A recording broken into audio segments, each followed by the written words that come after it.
Hello everyone, I'm back again. Welcome to my channel. I'm so happy to have you back, and I'm so excited because I am seeing your views, I'm seeing your likes, and I'm seeing your subscriptions. Thank you very much. Please keep it coming. Now, this video, the question is, can you relocate to the United Kingdom through the healthcare work route? Yes. Did I relocate to the United Kingdom through this route? Yes. So, my name is Chinasa. Welcome to my channel. We'll be talking about how I relocated to the United Kingdom through the healthcare work route. So, I did not just get an offer as a rehabilitation assistant here in England. I also got full sponsorship. Yeah, I'm blessed. Yeah, I know. Full sponsorship to the United Kingdom. My employer took care of everything. When I say everything, I mean my visa, my COS, my flights, tickets were free, my accommodation was free, airport pickup, SIM cards, 2 weeks shopping, bus service to work. I also got a relocation loan.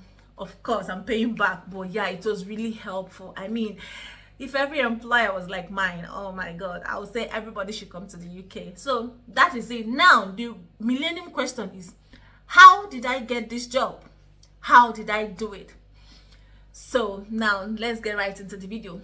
The very first thing that I did was to apply for my passport, international passport. Yeah, and this is something that anybody that wants to relocate, I mean, even if it's not in your plans now, I think it's very important to get your passport ready, because opportunities can just spring up at any time, and you don't want that passport delaying you. So just apply for your international passport.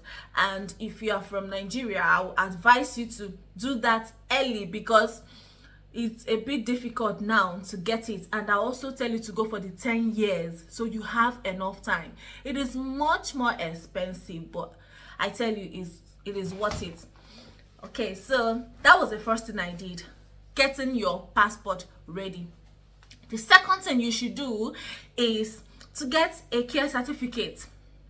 Yes, you actually have to register for a care course.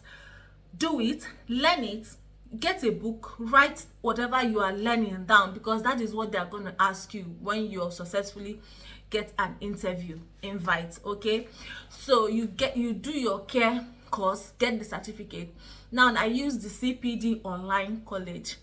Thank you so much to my cousin who sent me the link.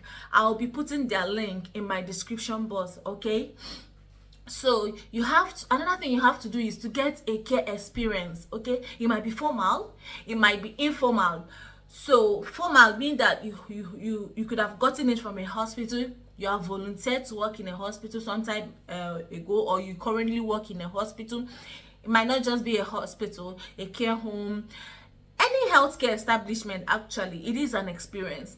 But some of us, or some of you who don't have the hospital experience, I believe that we have taken care of your sick relatives, friends, you know, that counts as an experience. You can build your CV with that. Okay, remember, you have to get this ready before you start application. All these steps that I'm listing, you have to actually have them ready before you start applying for these jobs.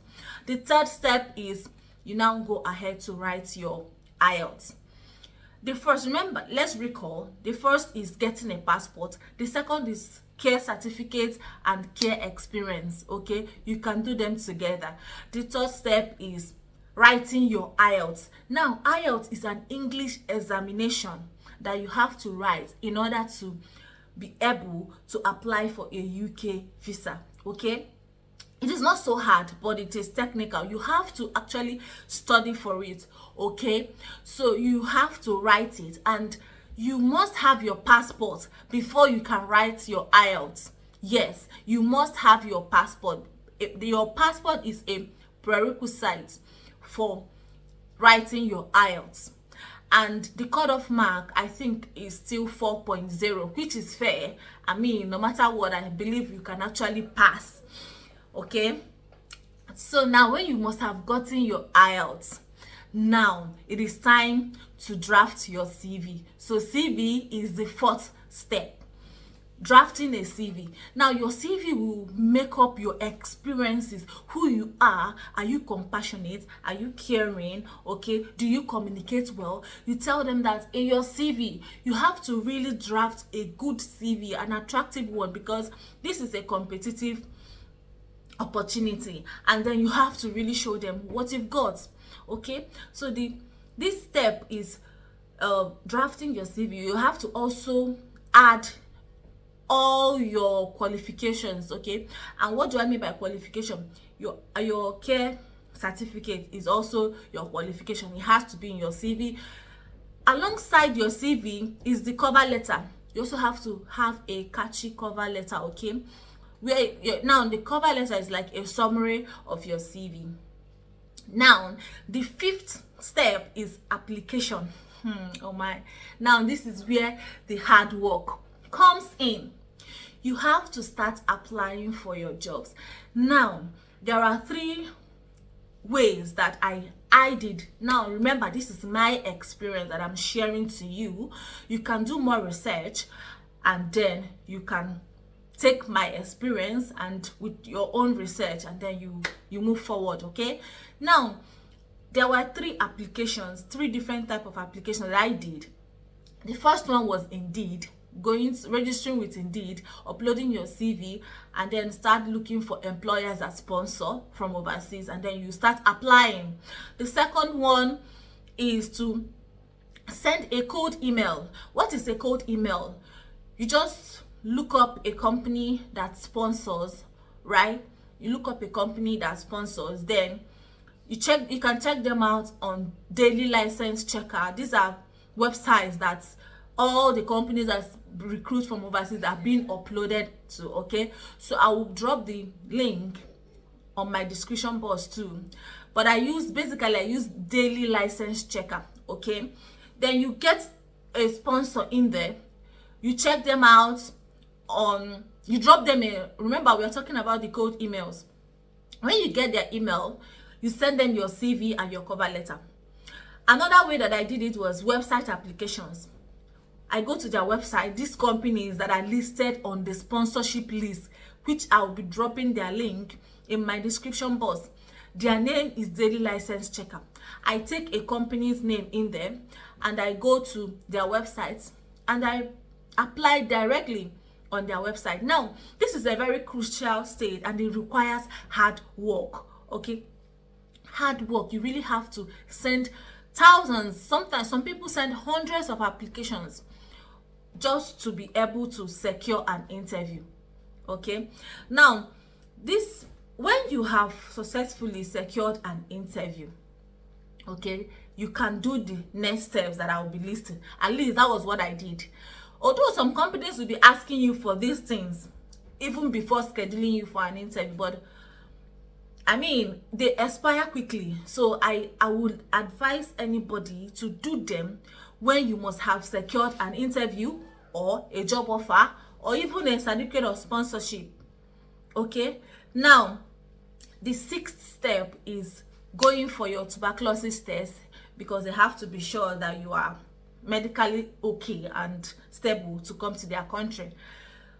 You do that, and the 7th step is to do your police clearance. You need to have a police clearance certificate to show that you haven't been a criminal because they are coming to take care of people that are vulnerable in their country. So they want to be sure that you have been a good person and that you are not capable of hurting anyone.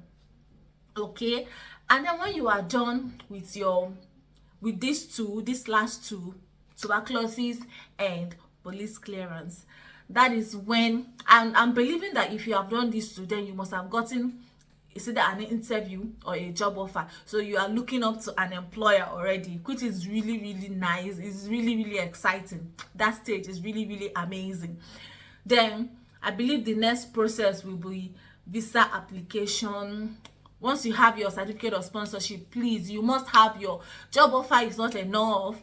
You have to have your certificate of sponsorship, normally called the COS. Then you proceed to your visa application. Yeah.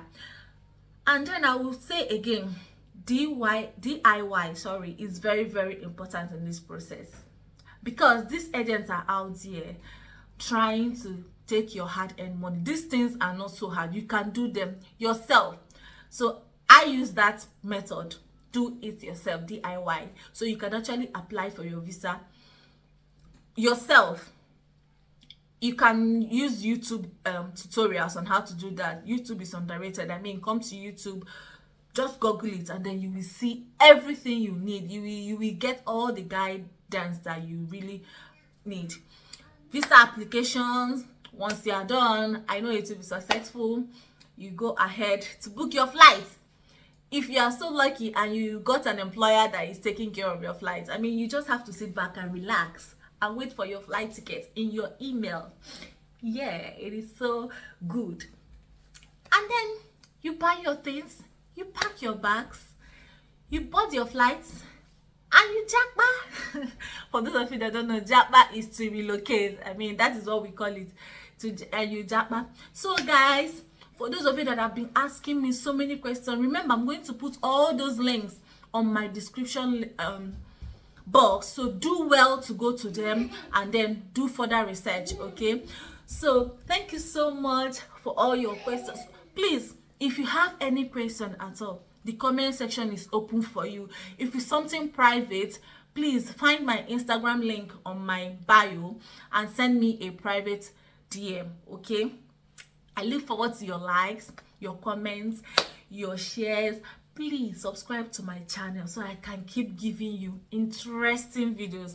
Yeah, I'm sure that this video is going to encourage someone. Now, if this is what you are looking forward to, please follow these steps and then get yourself to the United Kingdom. Okay, thank you very much for watching my video today. Thank you for sticking around. It was nice having you.